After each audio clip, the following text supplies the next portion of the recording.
This is Luke Paulson, the Catholic Conservative, and welcome to the News of the Week for June 6th, 2021. And if you enjoy these videos, do not forget to like, comment, and most importantly, subscribe for more.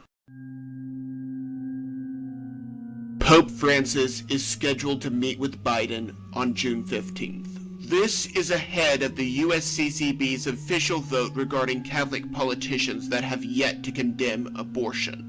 Unlike most times that a pope would meet with a president, this one may be very different. Not very often is there a Catholic president. Biden will be in Europe anyway for several international summits. It is suspected that this audience will be in regards to abortion-supporting Catholics and communion. While incredibly likely, that is speculation.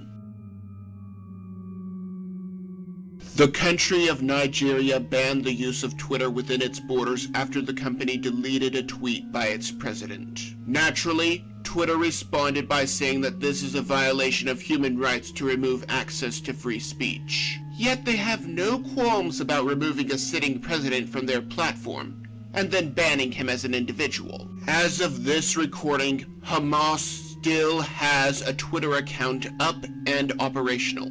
Why on earth are President Trump's supposedly controversial tweets banned, but tweets celebrating cities being blown up are not? It is for this reason that DeSantis signed a bill to punish social media for deplatforming a candidate for office, as well as several other countermeasures. This is arguably where I break with other libertarians. These companies get immunity for what is posted on their sites in exchange for allowing a free platform. I believe that anyone has a right to speak, but the standards applied within Silicon Valley are one-sided.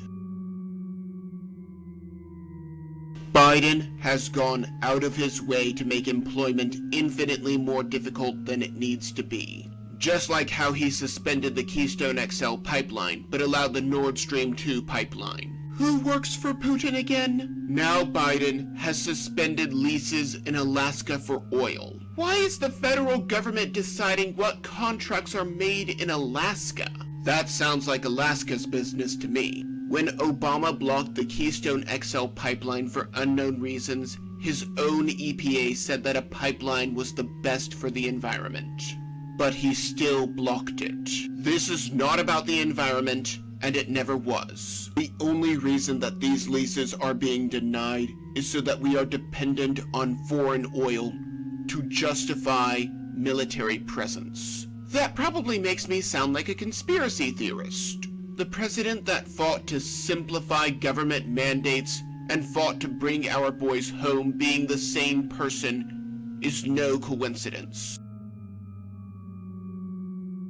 Countless people lost their jobs because of the economic shutdown over the flu. Naturally, people were unable to pay rent, and so the CDC, as well as several states at the local level, put in moratoriums on evictions. I question why the landlords have to be punished just because the government shut down the economy. The landlord does not just collect rent money, but is in charge of maintenance and any other such expense that may arise. The money to pay for this comes from rent. Alabama and Georgia are asking the Supreme Court to end the moratorium on evictions. If someone is not paying rent, why should they live in a building like a freeloader?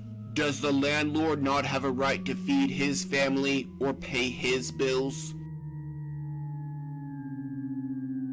Governor Cuomo has been involved in one scandal after another. First, he forced nursing homes to take in COVID patients, and then he covered up the monumental deaths that come from putting elderly people in close quarters with a virus. Now, there are sexual assault allegations. I really do not think that the latter is as big of a problem to the average New Yorker, and I think that it is a distraction to the real problems. If these problems were not bad enough, now New Yorkers are stuck paying Cuomo's legal fees. I think that any public official should have to deal with his own legal fees if he is being sued. They are certainly paid enough to take in the costs thereof.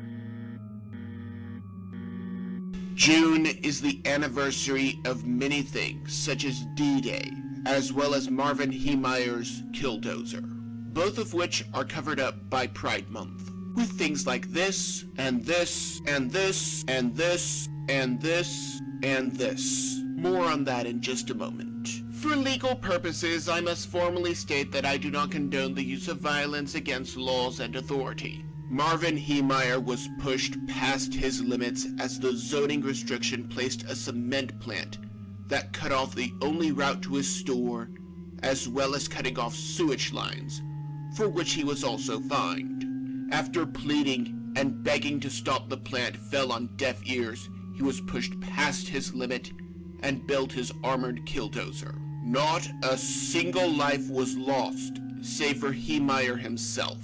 When the people fear the government, there is tyranny.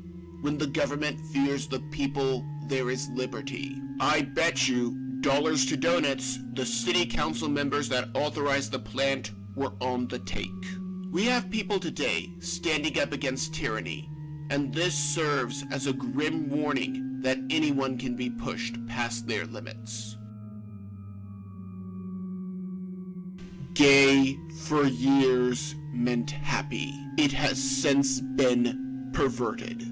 Perverting the rainbow as an excuse to justify sin. Noah and his family got on the ark to escape God's righteous judgment on the evil nature of humanity. When they emerged, God set the rainbow as a sign of his mercy. Now it is perverted, and every June we have to deal with this virtue signaling. It is time to take back the rainbow. Kamala Harris has yet to visit the border, but did make time to go down to Guatemala, where she received a warm welcome. Instead of going down to the border to see how incredibly insecure it is, her new plan is to tell people not to come. I think I would save a lot on my home security if a sign on my door just told burglars not to break in.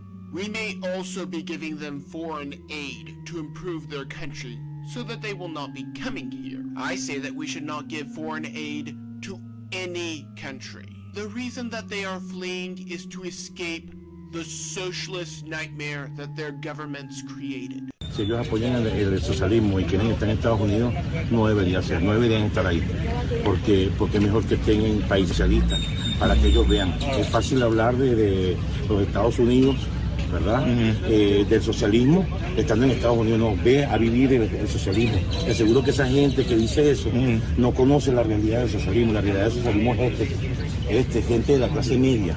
Gente de la clase media y media alta, ya saliendo. La baja no sale, ¿por qué? Porque no tienen las condiciones, porque para que llegara acá, esta gente tuvo que vender una casa, tuvo que vender un carro, una cuestión, y dejar simple y sencillamente toda la vida en una mochila. Aquí está toda la vida en una mochila. Yet, we have people like Harris, Pelosi, Biden, and AOC that want us to become a socialist nation.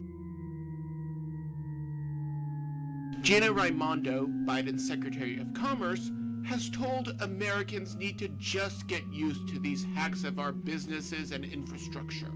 According to her, the only way to stop these hacks is to take better precautions, such as two-factor authentication. Just like masks, this does not have to be the new normal. There is another option. Law enforcement, specifically our intelligence community, could do their jobs.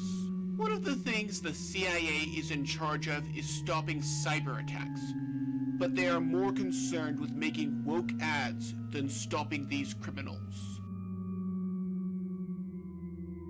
The mainstream media is willing to admit what the non-sheep have known all this time. Hydrochloroquine and zinc have allowed people to outlast the virus. When President Trump first made the statement, he was mocked. When anyone posted about it, it was not shared or had a warning label. When any doctor argued for it, he was banned. In summary, if we assume that the virus is as deadly as the media is saying that it is, we should be taking every precaution that we can. The fact that a potential treatment was covered up all of this time is infuriating. Hypothetically speaking, could the families of people who were denied this treatment sue, asking for a friend? YouTube did the same thing with another treatment that I am not sure that I am allowed to mention. This was never about a virus. This was all about control. Maybe I'm just blowing smoke. Maybe I'm completely off my rocker, but that is just my opinion. And if you enjoyed this video, do not forget to like, comment, and subscribe. And also please consider following me on social media.